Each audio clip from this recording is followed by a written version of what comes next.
So let's start. I'm going to start first at mobile. We actually prepared the speakers to talk on something that I planned. Indonesia is a huge mobile space, so let's start. Cool. Okay. Okay. I should tell what? Yeah, I'm going to ask question and then you guys are going to answer. And okay, we're going to discuss. I think internet is huge, and a lot of Indonesians actually access the internet through mobile. And so I would like to talk about mobile, and specifically on smartphone. I'll talk about feature phone, but more on that later. So we have like Android, iOS, Windows Phone. Yeah. So okay. And basically in Indonesia, which OS is a dominating OS? Okay. Currently, based on my study on talking directly with the telco, now still the BlackBerry is still getting a lot of traction, especially on the consumer level. So they release like a cheaper BlackBerry. They sell like 500,000 handsets every month still. Android selling mostly Samsung, about 400,000 every month. It's going to be like a huge market on Samsung side. Feature phone, I'm not necessarily tackling that, but I think most of the recent trend is getting towards more on the smartphone. On the telco side, now everybody, especially on the telco side, a lot of hype actually. They're really serious about considering about what they call as an OTT, over-the-top services, meaning like Facebook, Google, everything. Basically, they don't want that the big guy eat their lunch, so they want to do something about it. So most of these guys, like I think I've seen somebody from Excel, Indosat already launching their innovation. So basically, everybody talking about incubation on the telco side. So the good thing is there's going to be a lot of free money.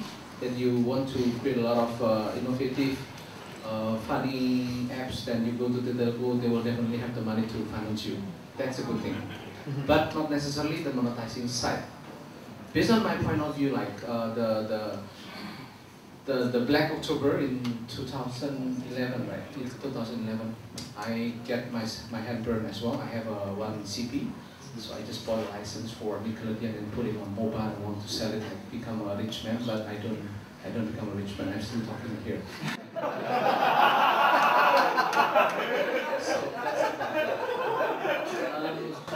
That was about 7 trillion rupiah industry. So it's a $700 million industry for the entire content monetization. Now, the industry is only 10% of that.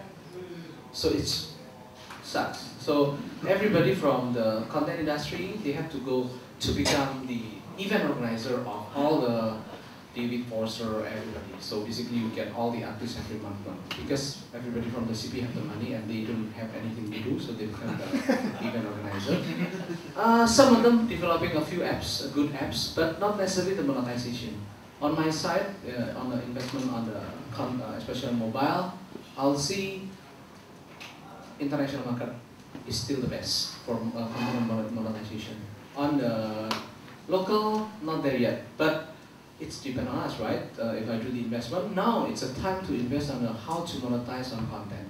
So that's my opinion. You know, I think Andy, you just raised an interesting point. You mentioned that basically the mobile content industry was 7 trillion rupiah, or about $700 million, and now it's about 10th of that. But what changed? Just one thing, right? Basically, the payment changed from a one-click payment method to basically a 12, 13-step payment method. Right now, I think monetization, as Andy mentioned, is very, very difficult. I think basically, you know, the themes, you know, I think we're talking about mobile, but basically the themes for basically the mobile space and the online space for e-commerce is very, very similar, right? You make monetization difficult enough, and basically you can really negatively impact the country. I mean the industry. For me, I think basically you know, along with Andy, I believe that monetization is the critical issue for the mobile space, and I think now Excel and all these different players are coming up with their own e-wallet providers, and we'll see whether that will translate as a good substitute for what they had before, but it's still wait and see.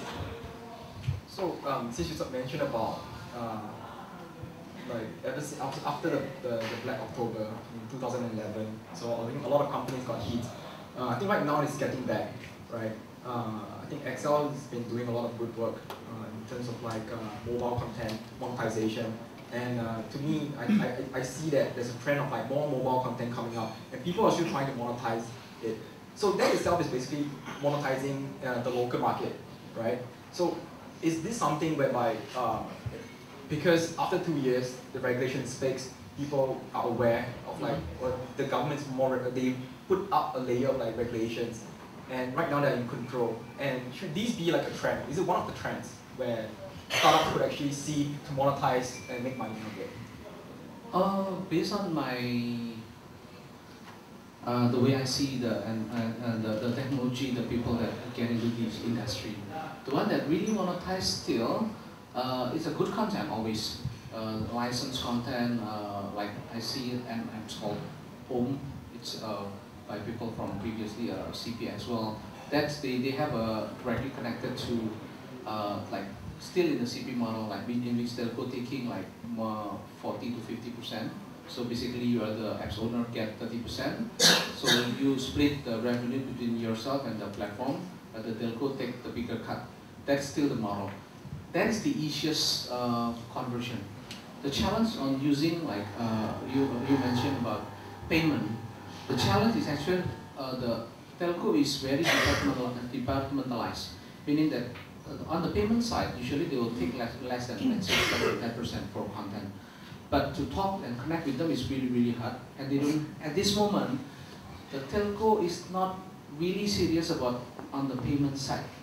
Not because they don't want to, but the money is just too damn too small for them.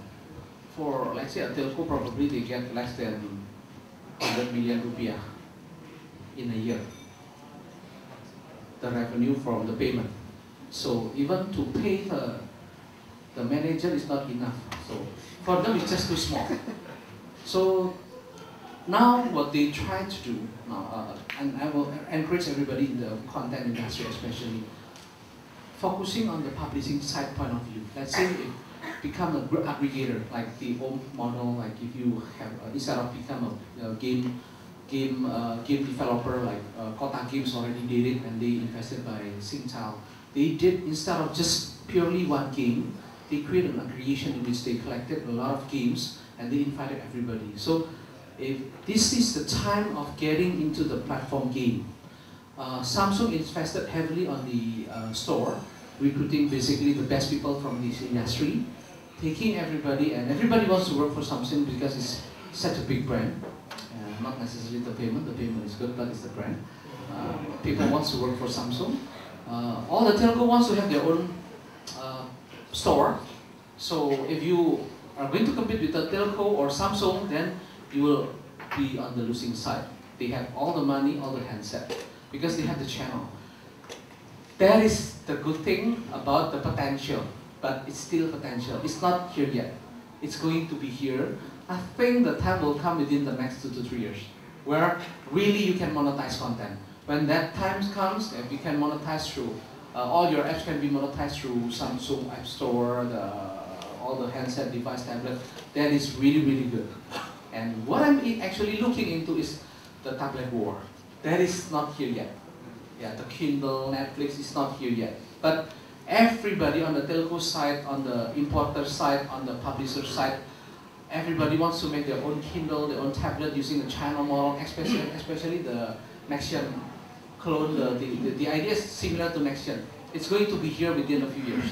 So when the time comes, we can monetize again very, very good. So if you would develop games, develop content, be suffer a little bit, about 2 or 3 years at least, then you'll make some money from it. That's my... It's a long time. Yes, okay, but so make money from the corporate, like us for the advertising budget, yeah. I will talk about it then. I have nothing to add. I actually got this, I think 2 people actually sent me this question. Basically, startups who are building games for a smartphone. So I think the common question that they always ask is that, should I build for Android? Should I build for iOS or Windows Phone? So huge numbers in terms of like Android. tough to monetize. Easy to monetize on iOS, but tough to be on the top chart, top grossing, top downloads. So what is your take? Okay. Especially you actually help to, I mean, you invested in Touch 10, so I invested in Touch 10. Touch 10 is our first investment. It's a good investment. Because the deal was done in the Pacific Place on Adobe Kitchen, just shake hand and then I'll do the publishing and they take off. So it's a good investment. By the way, I give you a little bit insight the way we already learned from the experience. Monetizing on the in-app purchase, it's tough.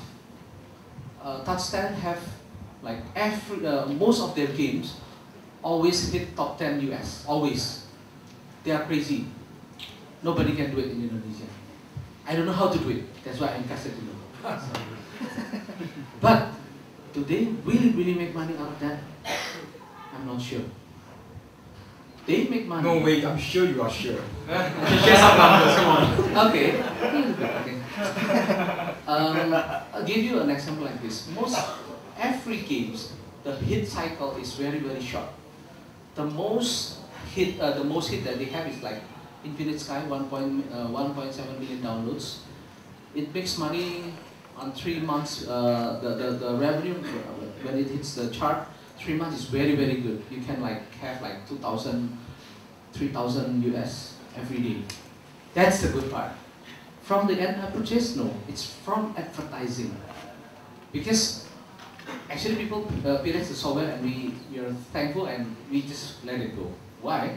Because we make money from the advertising more from the in-app purchase. So the conversion is very small actually. So the challenge for this guy, it's always about not the total downloads, but the daily active users. I give you the even better number. Icon Pop Quiz. I love that games. I even love that games better than the Touch 10 games. Because I can play it with my daughter. When I start doing that, it's actually, I play straight for hours with my daughter. Because all the hip hop she knows, I don't know.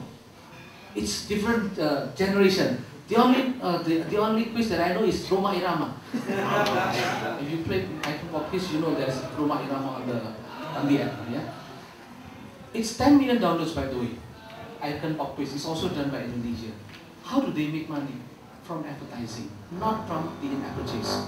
So, if we're talking about the Android and iPhone market, the biggest challenge is not about the developing of the games.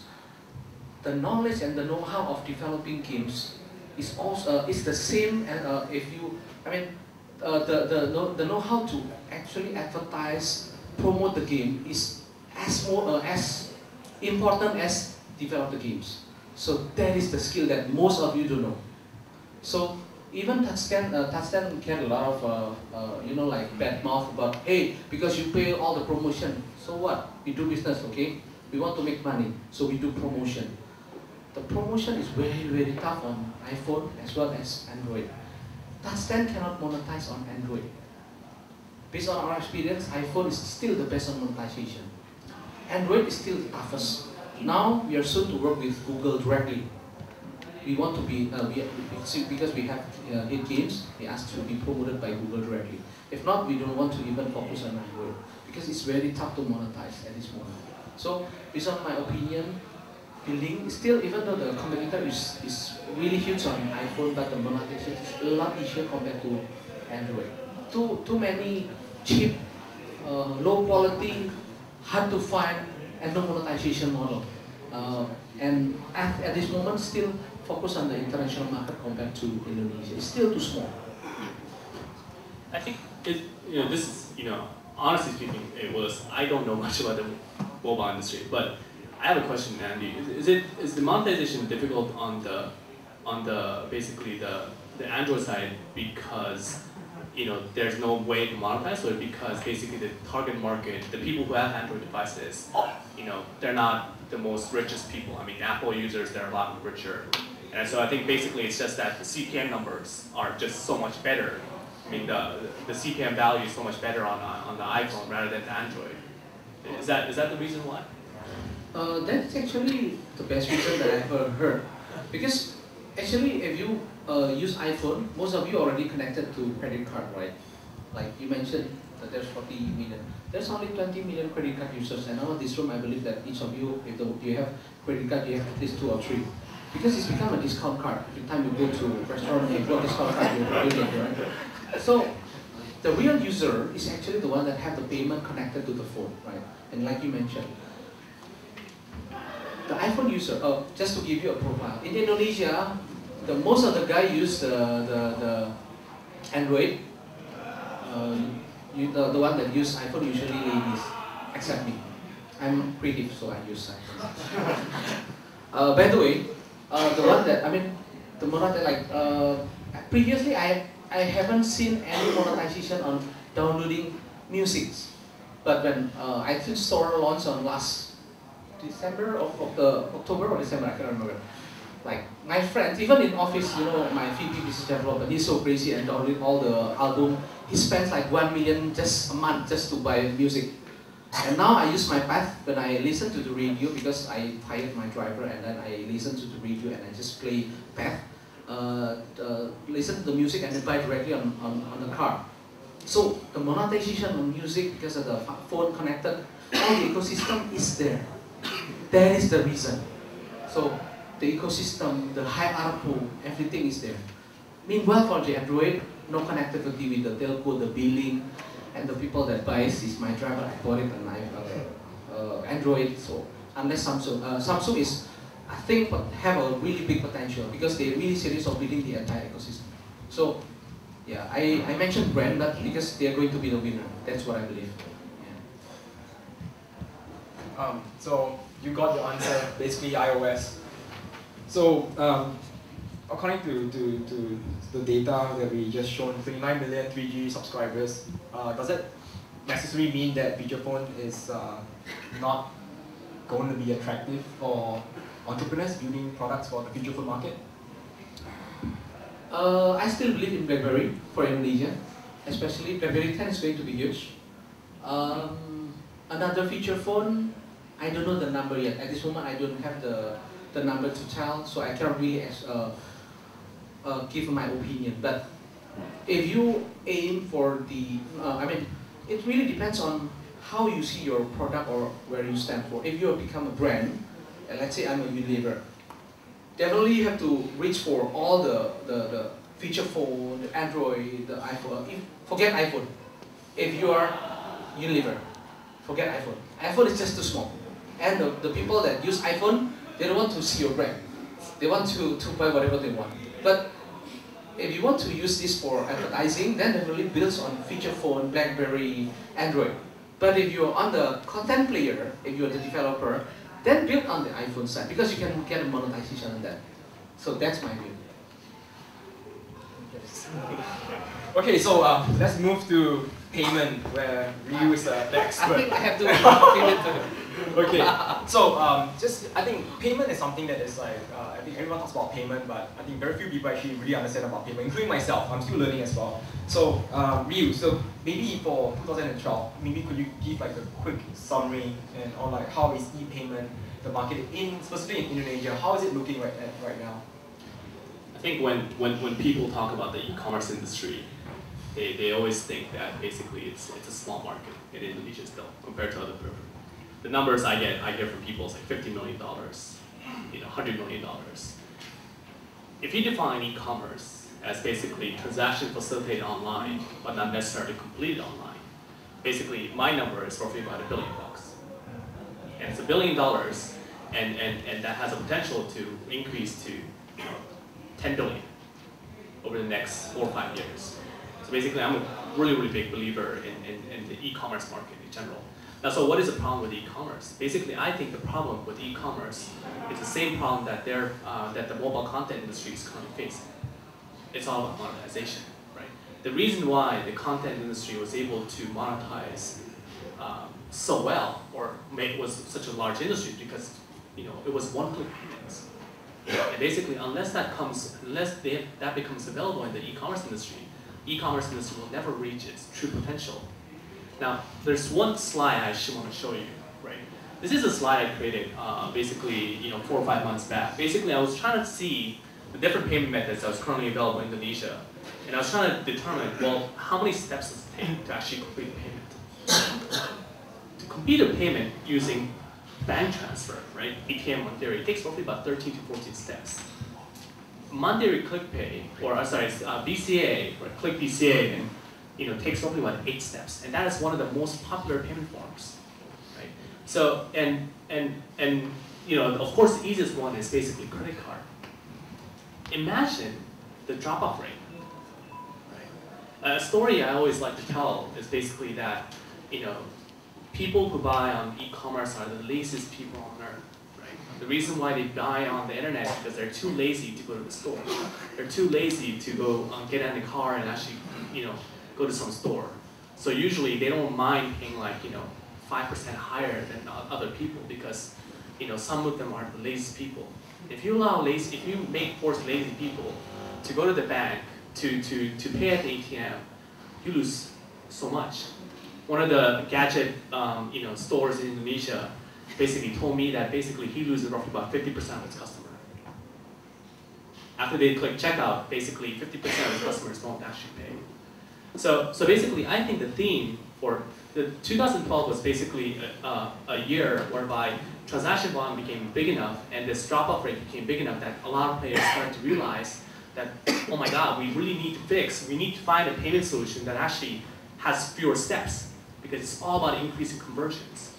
And I think 2013 will be that year whereby basically more and more people will shift towards the left-hand side, the right-hand side, whereby they'll adopt the more credit cards and other payment forms because that's where you would be able to increase your conversion rate. I want to add a few opinion regarding my view on payment industry. When we talk about payment industry, I think we cannot separate between payment and e-commerce as a whole. Because when I started doing e-commerce, I'm probably one of the first that still waiting up to run an e-commerce site in Indonesia. When I ask people, how do you do transaction? I use ATM BCA or any ATM. So basically, they don't have any problem on payment side. They go to ATM and everybody is already convenient enough to receive payment from ATM, just doing manual checking, and usually they have this smart code, pay using instead of 1000, 1001, so I know where this comes from, something like that. So basically, the market solved by themselves, basically. But if I see the number today, let's see on the number side. When Asia starting to sell online, at a time, suddenly there's a lot of people that never fly. They fly. Because what? Because of the price, crazy. And how do they do that? Because they have such a crazy price, they ask people to, hey, come to my website. And what is website anyway? I don't care, I just want to get an easy and cheap flight. And if I don't know how to do it, I will ask somebody to do it. So even the agency, the travel agency will go to the website, buy it for people and then do it for. So basically, the market will solve by itself because of the product and the e-commerce transaction. In Indonesia, I believe the transaction is driven by, let's say, starting with all the ladies shop on Groupon and Living Social. That's a good part of their cycle.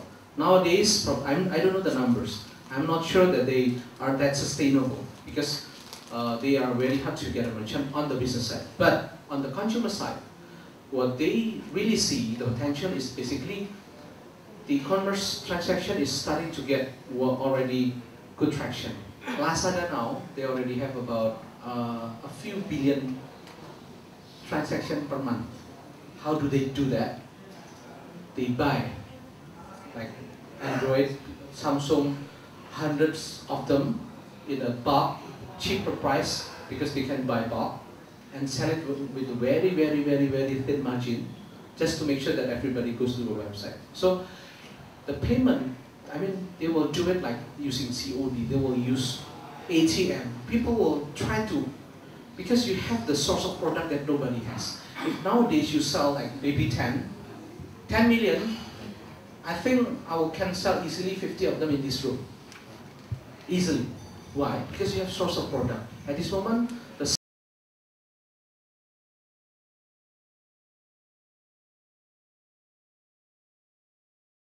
will ask their friends. It's not the entire industry that we are talking about, the ecosystem. It's not there yet, what I believe. But on the more serious money side, that's what I call on the consumer side. On the serious money side, I talked to a bigger guy like Kartuku. Kartuku is a player of EDC player. If you talk about the consumer side, the big money, ClickBCA, most of the e-transaction today is done through ClickBCA. Because why? Payroll. For me, I have like 40 people in my company. I don't want to transfer one by one 40 people. Most of us using ClickBCA. So the biggest money is done on the enterprise level. So if you have a payment solution on the enterprise level, this is now the time to get really, really big. Kartuku, their aim is about not the EDC, not about the numbers of credit card transaction for each store that can accept credit card. No, they're thinking about how it will ease the transaction between the machine to machine. So this is something that we have to look into on the big money side. Understand about the value chain of the e-transaction, not necessarily the retail e-commerce, but on the e-transaction is a big number. So that's what I believe on my view. Andy, you mentioned that basically e-commerce is driven more by the product and payment will be solved by itself. I actually don't agree. And here's why. And it comes from my own experience, right? It was 2012. It was roughly around March. I was still in school. And basically, iPad 3 came out. iPad 3 came out. It was 11 o'clock at night. I had a bunch of coffee. I was still working on my papers and blah, blah, blah. And I thought, oh, I looked at this keynote speech. I was like, oh my God, iPad 3, Retina display, faster, 8, 5, 6, whatever processor. This is going to be amazing. So I went online. Basically, I was watching the keynote on my laptop, and then basically I went online. I bought 2 iPads, one for me and one for my girlfriend. And I put in all my credit card details. I put in my billing address, shipping address, everything. And then right when I was about to click pay, I really, really needed to go to the bathroom. And the reason why I needed to go to the bathroom is because I had this big jug of coffee, and so I went to the bathroom. Instead of clicking pay, I went to the bathroom. And basically while I was taking, doing my stuff, and so I was thinking, well, why am I buying an iPad 3? Well, I'm buying an iPad 3 because of the Retina display. So basically, from the bathroom, I came back to the room, to my bedroom, and I picked up my iPad 2 and looked closely at it. My eyes are really bad. I'm wearing contact lenses. I'm like -10. And I couldn't tell the pixel. I couldn't see the pixels. Because basically, Retina display was supposed to be so good that you can't see the pixel, right? Well, I couldn't tell the pixels on my iPad 2. Went back to my computer and canceled the transaction. Now, what is the key lesson to drive from there is that basically, if you give enough time to think, 21, right? They might not buy it. I think one of the key drivers of e-commerce is this impulse buy. The reason why Amazon convergence rate is so amazing is because of the one-click payment. Amazon convergence is supposed to be in the high single digits, 7-8%. How can they do that? Yes, they have great products, but more than just great products, payment is just one click. Why is iTunes stores so damn big? It's because payment is just one click. That's why I think that, yes, product is very, very important, but at the same time, if you don't have payments, if you don't have easy payments, even if it's a great product, it won't be hard to sell. And that, you could talk about the mobile content industry. I'm sorry for people who's in the mobile content industry, but back in 2010, 2009, how was their content? Their content was a piece of crap, right? Basically, it was like, any MIDI music that anyone could create. It was basically like pop quizzes, But still, that was a $600, $700 million industry. And their content was, crap, right? But their payment was easy. Now, with payment being difficult, less people are buying. So I think that basically payment actually drives e-commerce, and that easy payment is necessary for the industry to actually become larger. Yeah, so good point. And basically just smooth transition to my transition to my next point. So much about e-commerce and e-payment. So because of to facilitate like smooth transaction, I mean personally from my point of view, I think you need to have the bank account to type to, for example, a payment gateway or e-wallet, right? PayPal, whatsoever. But in Indonesia, there are only like 40 million bank accounts. There's 100. There's 100. Yeah, 100 million bank accounts. Okay, we need to change the stats, okay? So we have like 100 million bank accounts, so which is about, I need to do math now, about 35% of the population. But anyway, my question is, but is the low percentage of bank account, does it hinder the growth of like e-payment? For me, no. It's like you're asking if you don't have a bank account, you cannot own a phone. So it's two different things. The solution actually prepaid, right? Like all the gaming was like all the Indonesian games survived through billings of prepaid is more than 95% of the Indonesian population. So doesn't relate directly. Yes, does somehow, but there should be an easier model. Like I agree with some of the you comment that easier payment model will drive the transaction to a bigger number. But at this point of time, I think, there's so many solutions out there. There's no leading player at this moment. Like even, but the consumer model doesn't really have those big numbers that really we tell, hey, this is the leader like PayPal. Like Indonesia is not yet there. So the challenge for any of these the e-commerce player is always about user adoption. This is the real challenge. Like PayPal basically bribes everybody at a time to open an account. They give you $5 for opening an account, right? In Indonesia, nobody doing it, so it's not there yet. Sorry. Actually, to really like elaborate my point is that I use PayPal more than entering credit card. I mean, it's easy because I just pull in my user password and I buy, right? I do not need to key in a 16-digit and things like that.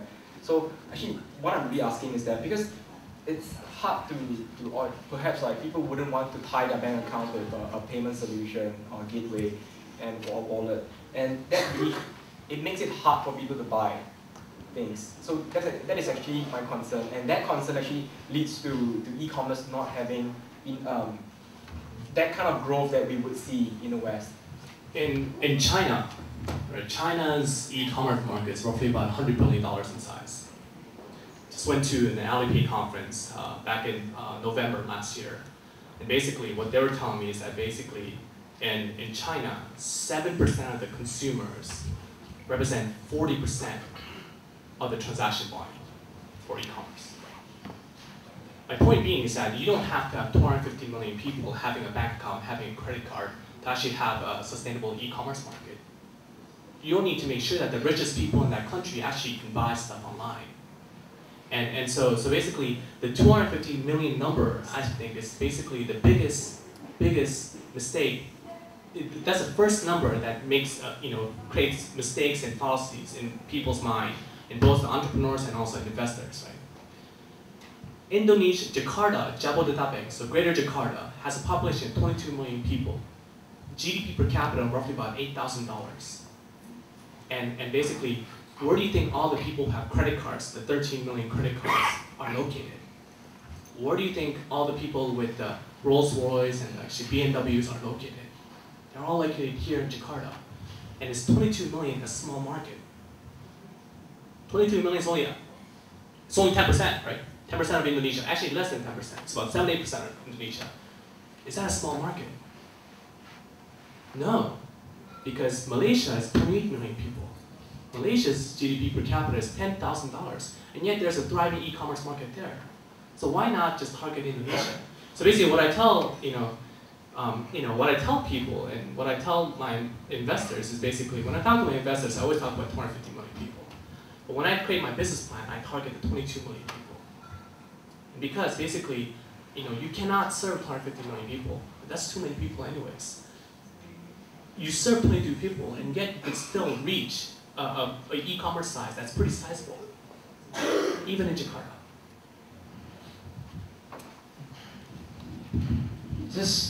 That's a good point. I like it.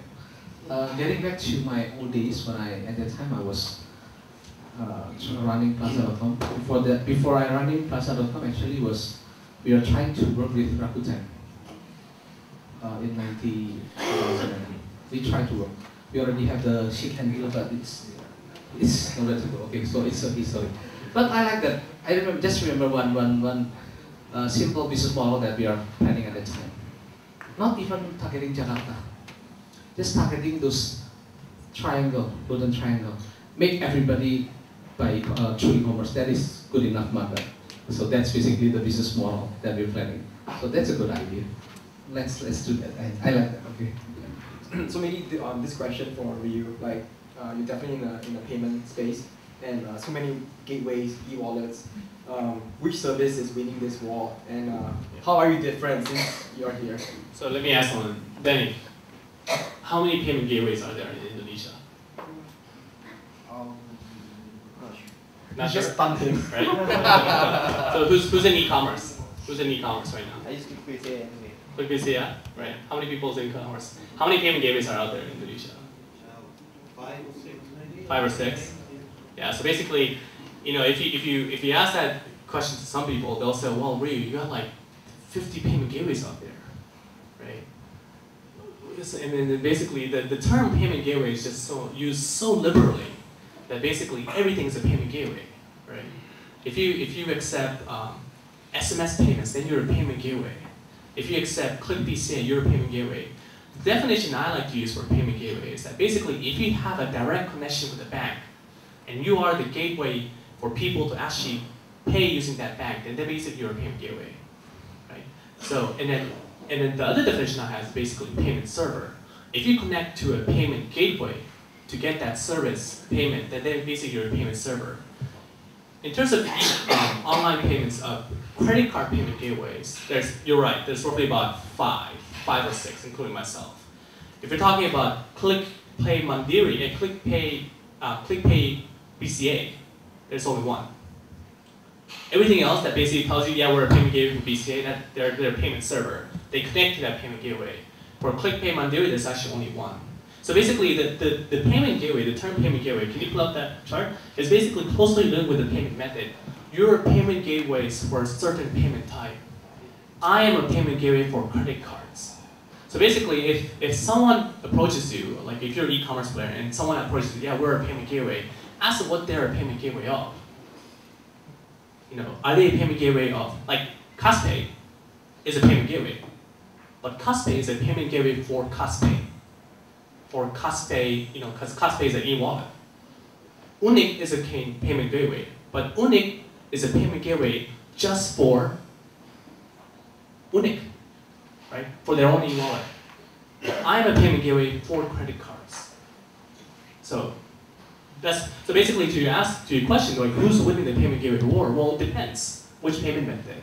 For credit cards, obviously the market leader is Doku, right? Anyone from Doku here? I just promoted them. I'm the direct competitor. But basically, and then for you know the different payment types, basically it's different. But it doesn't matter, right? Even if you're the leader of a payment, even if you're the leading payment gateway for Caspay, or even if you're the leading leader for like a random e-wallet, it doesn't really matter because basically the number of user is not interesting. So last year, we see a lot of e-commerce sites and travel sites getting investment, and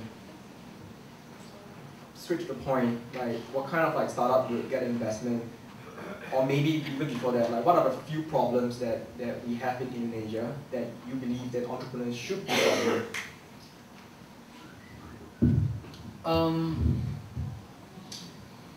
Okay. A little bit tough for me, that question. But the way I do my investment is always looking into the, two point of view. The industry point of view or the product point of view, meaning the founder, product, good idea point of view. And the big point of view is always about the industry comes first. What I believe today, the number of the internet users, about 60 million, whatever, it depends on who you ask. That we don't never know how many people using internet, right? But I believe that internet today in Indonesia, it's already become mainstream adoption because it's already reached to more than 25 to 30% adoption of the total population. Why does this number matters? For me, on my investment philosophy, we invest in 4: content, media or advertising related, e-commerce, and the digital infrastructure, more on software and everything. On the content, my philosophy when I do investment is always about, if you target towards the international market, then let's talk to me. If you're targeting only the local market, not that interested, because the number is too small and you make money from B2B. If you're media, now is the biggest time of the history of Indonesia to get into the digital advertising industry, because the total spending of the digital advertising is about 5 to 6 billion. 60% goes to TV, 20% goes to newspaper, but getting lesser and lesser. And then getting into the digital, about 5% of the total 5 to 6 billion, but grows to digit 30-40% a year. So, at my personal investment, not from IT Source point of view, I invest a lot of advertising because I love the money. Okay, so nowadays, if you go into the digital advertising platform, whatever, now it's the time if you have a media, the best. But if you want to get into the biggest like media like Apalagi, that's too much investment. Kompas, you have to go into vertical market. But the time is now. For e-commerce, on my point of view, it's always about looking into the potential. The battle for the big e-commerce model like eBay and Amazon model, I think it's already over for me, for the investment, because I only invest, my fund is only $5 million US, so I don't have that much money anyway. Like Zalora and Lazada, each of them like invested like 20 or 30 million US per company, so they have like advertising budget $800,000 US every month, right? So who can compete with that? Okay, I cannot compete with that. So basically, on the eBay model, the winner will be probably Multiply, Kaskus. So I'm not interested in doing C2C model anymore. That is too much in bad. It's really based on a community. On the Amazon model is very, very tough. Too many players. Rakuten was 1, Lazada was 2, and then Blibli. Personally, I like Blibli. Consistent and don't burn that a lot of money. Lazada have a good action. Really good salary, but a bit crazy on the spending side. Hopefully they are successful, because I want to see them very successful. The battle is going to be won by probably a few of these players. I like Bhinneka the most. Bhinneka is the what I call is what you call in chess, the horse, the black horse. I like that. If they want to go into mainstream e-commerce, they can win. But I don't know if they have the money and have the guts. I like that. So the battle is already over. For me, on my investment philosophy today, don't go into eBay model and Amazon model. Forget it. Too much money. I don't have that money. I was working on Telkom and I know how to spend money. That is really, really a lot of money. Okay. For my investment, I will go into the vertical model. Fashion, vertical, youth, guys, Muslim. I just invested in Sakina, fashion Muslim. So buy at Sakina, that's a promotion. I'm not ashamed of that, okay. But I like that vertical model. Why? Because we can become the number one. And still small amount of money, and we're going to pump in a lot of more money on this guy. Why? Because it's vertical. That is my philosophy on the e-commerce model. And there's so many models in e-commerce. The best model is always in e-commerce, because there's so many models. You can go into the time-based model, whatever, the promo, the subscription. There is so many innovation in e-commerce. It's not here yet. So I love e-commerce. Infrastructure, definitely the value is in the infrastructure itself. So I like software if you can scale, but if it becomes too big, like I want to compete with Azure, forget it, man. That is too big. Okay. So Now, if, I just invested in a company called Clear TV. It's a peer-to-peer streaming video. Basically, it's based on like similar to Napster. The way I allow them to compete in the market, get into the market, is not getting into the consumer market, because consumer market is really, really tough. The way I encourage them is working with Indosat, working with TV to become their enabler. Go to B2B first to get a cash flow positive. Then later on, if you have the scale, get a lot of content, get a lot of value, then go to consumer market. So that's my investment philosophy. That's from the industry point of view. But from the startup point of view, I went to 5 cities last year: Jakarta, Bandung, Jogja, Surabaya, and Malang. Why Malang? Because I'm from Malang. So I want to find some startup from Malang. But when I see those startups, basically there's so many ideas. So that's how I bet. I met with, I get 122 submission, 50. We met with 52, one by one, listening. I don't like public pitch. It's not my style. Because you can easily become a celebrity startup. Always show up on Tech in Asia, but don't make that much money. So this is the way that entrepreneurs. No, I have to defend this, okay? Because this is the way for entrepreneurs to drive up valuation and money from you. Wait a minute. That will translate on the valuations. I will always say it. But I'm not in a fan of finding startup like that. So I met them one by one. I listen to them. I give them 1 hour just to listen to the idea, and I challenge them.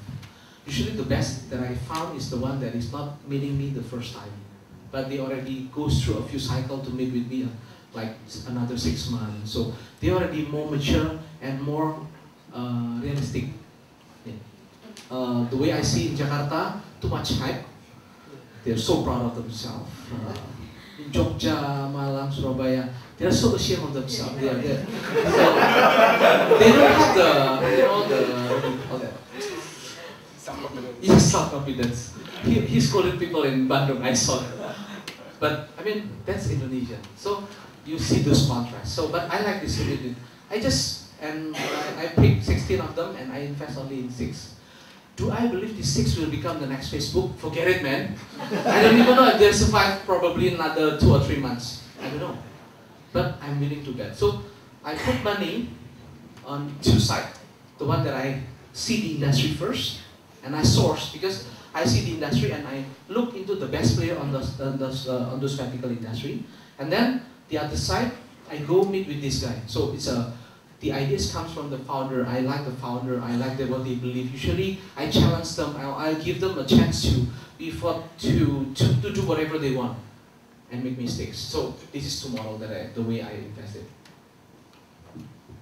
I'm not an investor, but from my experience, the reason why I did online payments, the reason why I created Fairtrans, is because everyone was complaining about online payments. I met with everyone. I met with any guy I meet who's in the online space. They all complain about online payments. And so I knew that basically a company on the online payment space will be to solve the problem. I think that's what's crucial. It's basically when you're starting a company, basically ask yourself whether your company is solving a problem or not. Is it a nice to have product or is it a need to have product? If you're a nice to have product, unfortunately you should just go to Silicon Valley, right? But if you're creating a need to have product, it's very nice because you don't even need to pivot, right? Pivot is a concept that came up in the US, right? A lot of US companies, startups, they pivot. The reason why is because they don't identify what is really needed by the public first, because in the US they have everything. In Indonesia you're really lucky because there's nothing here. And so it's easy to identify pockets of demand and you just tackle those. And if you actually know what problem you're solving, then basically selling it to the investor is just so damn easy, right? Because you know what to tell them. And basically, you would know that basically if, and that also depends on market size, right? If your problem is so small or small niche, or your problem only solves like the problem for about 10 people, then that's not a market, right? You want a problem that is able to solve the problem of like hundreds of millions of people. That's my take. So So specifically in Indonesia, are there any problems that, at least from your personal point of view, that you hope that entrepreneurs would build a product and tackle the problem? You know, one area, like, given that I'm in e-commerce, one of the complaints I got from, Jason told me this, Jason Lamuda from Peribanka. He basically told me that basically online advertising doesn't work after you reach a certain scale. After you reach a certain scale in Indonesia, your advertisement starts showing up in random website that's not your target market. My brother was watching online anime, right? Just like some random anime. And basically beside it, he saw a Peribanka, advertising. I see Zalora advertising in websites that has nothing to do with e-commerce, right? What value is that going to give to Zalora? Nothing, right? And I think there's a big issue with online advertising in Indonesia. So totally agree with you, Anthony, is that online advertising is a great market. But no one is taking the big step to challenge Google, because basically they think Google AdWords is solving all the problems. I met up with this company called AdPlus recently. I'm a big fan of them because basically they're a local player, right? And they're trying to create an ad platform for Indonesia, right? And that's, you really need those companies because basically, unfortunately, Google AdWords cannot solve all your online advertising needs. A lot of people, when they, when I tell them about my business, basically a lot of people say, hey, really, but what about PayPal? Right? PayPal is already, isn't PayPal in Indonesia? Well, PayPal, yeah, it is, but basically they're an international company. They don't have presence in Indonesia. So they're not solving the problem of Indonesian people. That's the same for advertising. Yes, Google is there. Yes, Google AdWords works, but it's not local. So basically it doesn't address all the different issues. I think for the e-commerce market to really grow, basically the online advertising space needs to develop more, and there needs to be more players. So I would, I'm really looking forward towards people investing in the online advertising space. Actually, now the problem for online advertising is not the inventory is just not enough. That is to answer your problem. So there's more money than to be spent than the actual quality of content that is available online today. So that's why I mentioned that if you get into the online media today, I love that. Just a personal, my favorite is just, if you know Pulse, P-U-L-S-K, their traffic is brilliant. I love that. So I work closely with them.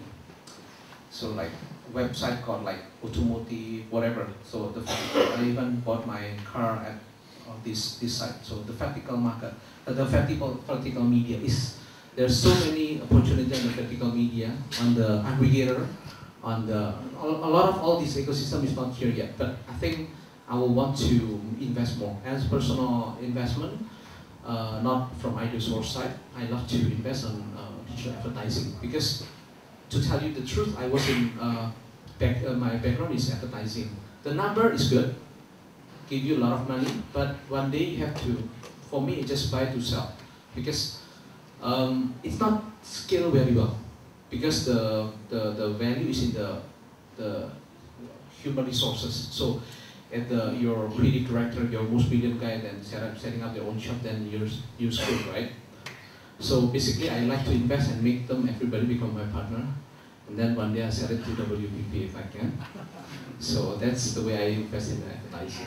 But to give Tech in Asia credit, I always use Tech in Asia to boost up my company valuation. I love that. So I did that. Okay.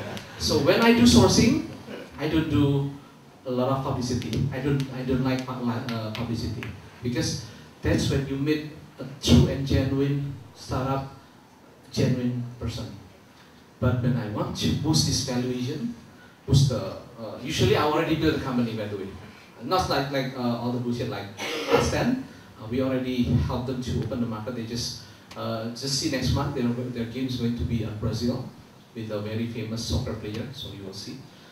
That's usually the way I creating the value of the internal company, but we actually need the publication like Tech in Asia on the regional side. And even I appreciate the quality of the person that comes today.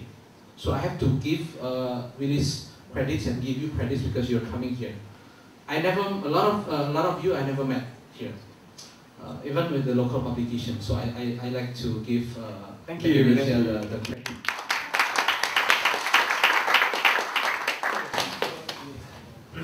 Yeah, so like this is probably like my last question. I'm not sure what time is it now. So, but anyway, my last question. So in China, there's this like super angel investor that says that there are always two internet in developing countries. So what do I mean by two internets?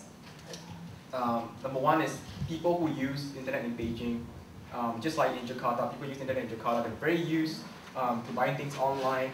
They use iPhone, they use Android. You know, they are okay with buying things on Google Play. And there's another internet users, it's basically in a rural area where they only rely on like feature phone 2G, and they might be using Android, but they don't use exactly the entire thing. They do not have the laptop, they only have the mobile phone, and they consume a lot of things like games and video content and things like that. So actually I wanted to think more about like the needs, not for the first internet world, which is like people in the urban population, but more in the rural population. Are there any like problems? Maybe you guys are not the best person to ask this. We all are urban people. Are there any like certain problems in the rural area where we can actually solve using technology, and as entrepreneurs make a difference? Okay. I don't have that much experience, but I do have a view. I always have a view of everything. Talk too much. Okay, just to give you an example, the simplest idea is just salesman. How many salesmen in Indonesia? So many. So what can technology give this person solution? Simple. A simple tracking point of sales. This is a simple point of sales. If I want to solve payment, probably I give you an example like Ticket.com. I like because I met with them. But they started Ticket.com. They focus on the consumer side, in which selling one by one. But how do they get those inventory, access to the inventory? Simple. They become an online travel agency, meaning they have to become like Lazada. They go to Garuda buying a certain commitment of products, right? So they can get a good price. Then they can compete with the market. And then their value, as part of the value chain, they move from the retail point of view. They go to the what we call, like not really a platform. It's like a reseller. Like you become an authorized reseller in a computer world. Yeah. By having those, then you want to sell as many tickets as possible because you already have the inventory, right? So the way they do it is actually, instead of trying to do everything and selling on Ticket.com, they'll allow everybody, hey, their competitor wants to buy Garuda ticket from them. Oh, definitely, because I want to throw away all my problem because I have so many inventory, right? So they move to the ladder to a higher value chain instead of on the consumer side. To compete on the consumer side, you need to have access to the entire Indonesia. But you don't have to do that. A bank in Western Java, they give people a simple solution. You can pay your electricity bill, phone bill, because if I open an account in those banks, it's a BPR atau ya? Rural bank, something like that. Okay. So if you open an account on that bank, you automatically become a merchant, and you are allowed to ask for a payment point of view using mobile or EDC. So even the one that's selling bakso, hey, if you want to pay to electricity through my bakso, I can do that for you. They become the point of sales. They become a channel.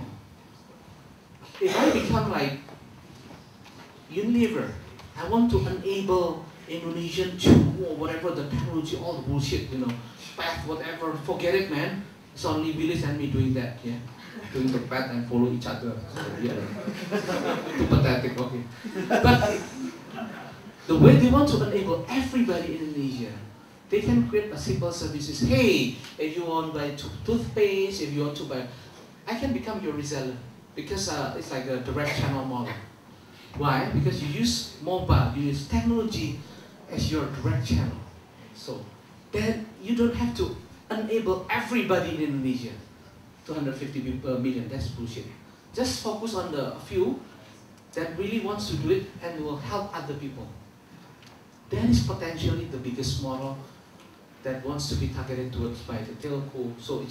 So you enable people, other people to become your reseller, your evangelist, like Norman selling whatever the product. So it's the same. Yeah. That is what I think the potential model. I have nothing to add. Okay, so basically just to sum things up, correct me if I'm wrong, she took notes while they're actually talking. So basically a couple of things whereby key things to points that to take note. I think for people who actually ask me questions about gaming, I think iOS is, at least from Andy's point of view, this is where you can actually make money. And I think a lot of people talk about vertical commerce. That is actually a trend that's so true that even for us as bloggers, we realize vertical commerce starts from, okay, I'm not too sure about what's happening in the US, but China starts first. 3 to 4 years later, you see vertical commerce in India. 3 to 4 years later, you see vertical commerce in Indonesia. So I think in the last at least 6 to 12 months, a lot of vertical commerce have actually been invested, anything from baby, ladies product, things like that. One thing that our guests actually talk about is B2B business. A lot of startups are focusing on the consumer, so B2B still makes money. So need not be the Instagram, but you can actually make money from B2B business enterprise. And we also talk about online targeting ads that is more focused on to serve the Indonesian market. And of course, online media, basically content, vertical content. And on the rural part, which Andy just raised, his last point is on mobile phone. Basically, any phone, as long as you can use SMS, you can be a point of sales. And the one thing that keeps coming out is that 215 million is basically BS, right? So you should say that. If you're an entrepreneur trying to increase your valuation, you should definitely talk about 250 million. Okay, so definitely talk about 250 million. To anything to add? For you, like any last thoughts? I think I really believe. I mean, in the beginning of this conversation, I started out with a number that basically said that I believe that the internet e-commerce market in Indonesia is roughly like $1 billion in size. My definition is transaction facilitated online, but not necessarily completed online, because bank transfer is not an online transaction. So right now, that number is roughly about $1 billion. Over the next 3 years, if we become like, if we have the conversions, the e-commerce user base, like that's similar to, Brazil, basically that number could be up to like $20 billion. I'm not saying that basically we're going to be reaching $20 billion in the next 3 years, but what about half of that? $10 billion. Everyone in this room is actually very, very lucky because welcome to Indonesia. This is the most interesting e-commerce market in the world because there's no other market where you have this size and this growth. Any last thoughts? Okay, my last thought is a bit complicated. Okay. Deep breath. Okay. Because I think too complicated. Okay. We usually too easy to falling in love in the consumer market. I love consumer market. I love Instagram. I love Facebook. But most of them doesn't make any money. So if you're into startup, have a discipline to get into beyond the consumer market. Move to the value chain, up to the value chain ladder, and see where you can play as part of the value chain. Not always the end. It's not about the number of users. But if you understand the entire value chain, then you see the potential big business is always be there because they are even a lot bigger than you think. So I love consumer. Indonesia is still potentially big, but still the number potential and the real deliverables is two different things. Yeah. So we are still early in the game.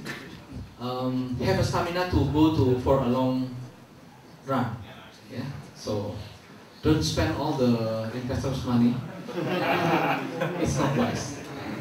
Get a free publicity. Yeah. Okay, that's all. Thank you. Okay, so anyone has any question? 3, 2, 1. We have one over there. Nice last thing you said Yeah, so you said the pace of investment slowed down a little bit last year. But I have a question generally about the types of investors we're seeing coming into Indonesia, because we've had, you know, some of the people like Rocket coming in, we've had Rakuten coming in, Sumitomo's come in. So you've got some quite big companies from other countries putting in a fair chunk of money into things. You've got people like you, Andy, who've got, you know, smaller funds, but you're funding a lot of these early startups. And then we're also starting to see some of the big corporates here starting to put money in. I mean, how do you kind of see this dynamic working between some of the bigger foreign companies, the small tight investors like yourself, the big conglomerates here? How do you see all of that working out over time? Every 2 weeks, always new friends from Japanese, Taiwan, Korea, all of them. Okay. But not real money to be invested, just a lot of interest. Interest and money is two different things, right? Rocket Internet is one. Is crazy enough to spend those money. For me, those international fund, I will love to invite them as a follow-on investment, not at the first stage. Because when I do investment, the most value that I give to this guy is not the money. It's always about giving them a chance to get into the potential market, mentorship, the network, the business perspective. So these guys will add value if this the company is going to grow. Like Touch10 at this moment is ripe for follow-on investment. We are looking into Japanese investment from Brazil. A few of these guys are also local. Yeah. So so for me, the outside investor is for me is good for follow-on investment. Their investment in Indonesia is still small. Probably the biggest, if we know, is probably SoftBank in back then in China. All the big guys always ask the same thing for me. The same thing. The question is like this: is it now the time yet? Because timing is the most important. For them, they are still waiting on those golden time, this certain time when they do investment, they'll multiply a lot.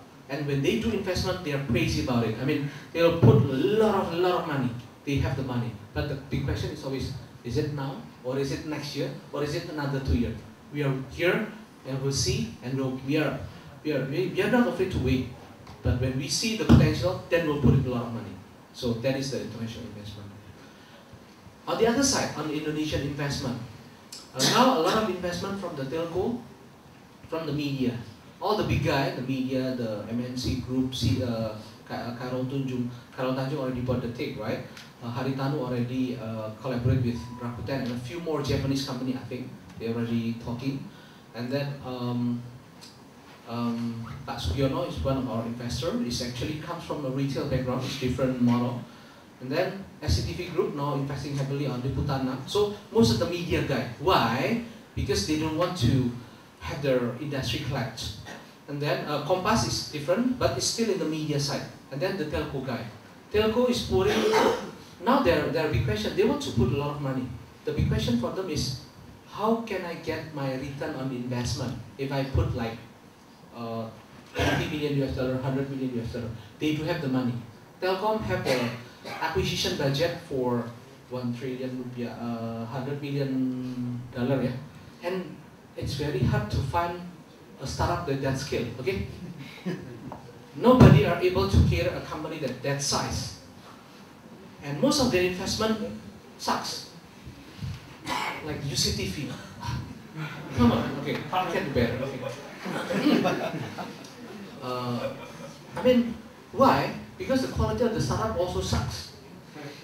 And they want to get this money from this big guy to get a free money, not to get an investment. Investment is always related to a return on investment.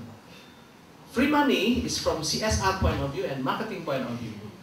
So the most money from startup on the big guy side usually comes from the marketing budget and the CSR budget, not from the investment budget. The investment budget, the big one, is not getting to the startup yet. We are too small, my friend. Yeah. So, yeah, for me now, the money is here. I don't afraid that there's not investment. The problem is not the money is here, but when they're looking, hey, I cannot find anything, you know, it's just too much hype. To 250 million people, okay, that's too much hype. Okay? Okay, so from my point of view, probably we are still early in the game. So that's why I said you have a marathon thing going on. So it's still a few years away. Any questions? I'm not sure if this is a question, but I'm an old school basically. I've been in the telecom business, I'm in the tech business, I'm in the mobile business, I'm in the advertising business. I was part of a team that was in the .com bubble burst back in 1998 and 2000. We managed to get the company IPO and we actually went public in Indonesia. The only thing is that after the company went public, it's no longer a tech company. It became a mining industry, etc., etc., etc. It switched from a tech company, become the industry that it was serving the content for. So right now, I'm considered a dinosaur, basically in Indonesia. However, I'm confused with the landscape of the startup here in Indonesia. I met a lot of as well. I know Andy quite well as well. It's very, very confusing basically. Again, it's too much hype, it's too much bullshit. For me personally, payment is the best, but if you want to go for Indonesia, if you make a lot of money, you need to have a simple payment model such as the mobile version that anybody, even a farmer can use it. I can pay, I can send with one click. I don't need 4 clicks, I need one click, a single click, which is something like a model that the SMS payment gateway was really doing really, really well. I was involved in the mobile content. It's crap business, but it's a good money. I mean, the content is so crap. All we did each month is SMS quiz, but if you're looking about the money, oh, it's huge. It's nothing until we made a boo-boo last year. We just collapsed everything, and I realized that back in 2009 that we're gonna make a boo-boo because we're becoming greedy. What I don't like personally about the tech industry in Indonesia mostly is about consistency. We hardly consistent, and then when it becomes consistent, we become greedy. And I think it's fixed anyway. But if you're thinking about Facebook, forget it. In Indonesia, if it doesn't make you money, don't build it. I mean, that's my personal point of view. That's it, really. Thank you. Thank you so much. My name is Erwin. I'm usually in the background. I don't go to limelight like Andy here. Aaron, thank you. Aaron, thank you so much. I think you raised the most important point that I think that payment is the road. I mean, that's why I call this the road to one click. That chart, right? That chart, it's only halfway done, right? Where you want to go is basically to that one-click payment. You want to go to that one click. Actually, my goal is zero-click payments, right? Zero-click, and basically that you don't even have to, you think about it and boom, you buy it. So basically, I think that's the ultimate goal for e-commerce. But I think you're totally right in the sense getting greedy is very, very, very, very wrong. If I learned from, I know Taiwan. And then basically Taiwan told me what went wrong with the content CP, the CP industries. That basically there was a lot of foreign, because Indonesian companies were making so much money in the Indonesian CP industry, all these foreigners came in. All these foreigners came into the CP market, and who introduced quizzes? The one who introduced quizzes was actually not an Indonesian company. It was actually a foreign company. I think that's why, for consistency purposes, the Indonesian e-commerce landscape, the Indonesian internet landscape needs to be owned by Indonesian. Because that's the only way that basically people would be concerned about the long-term prospect of the whole industry and not about making money for 2-3 years. I think right now I'm concerned that there's basically so many Japanese investors coming in, so many foreign investors coming in, and yet none of the conglomerates or none of the Indonesian companies understand or values ideas. Conglomerates, or basically large companies in Indonesia, they put money in. If I put in $100,000, you put in $1, that means I own 99%. What do you mean you want 70% of the company? I put in $100,000. Where basically none of the companies in Indonesia internet companies, investors understand the value of ideas, whereas foreigners do, right? Japanese do, and all these foreign companies understand. And that's why a lot of the best internet companies in Indonesia right now are owned by foreigners. Tokopedia, who's the largest shareholder? Japanese, right? Zalora, who's the largest, who was that created by? Rocket, Barry Benka, who's the shareholder? Who's the investor? And I think basically, if we want consistency for this market, basically, I think the Indonesians need to invest in ideas. And also at the same time, we need to be able to make sure that local players can actually play a leading role in this. Because if not, basically, I see the same thing happening. What happened to the CP industry can happen to the internet industry here in Indonesia.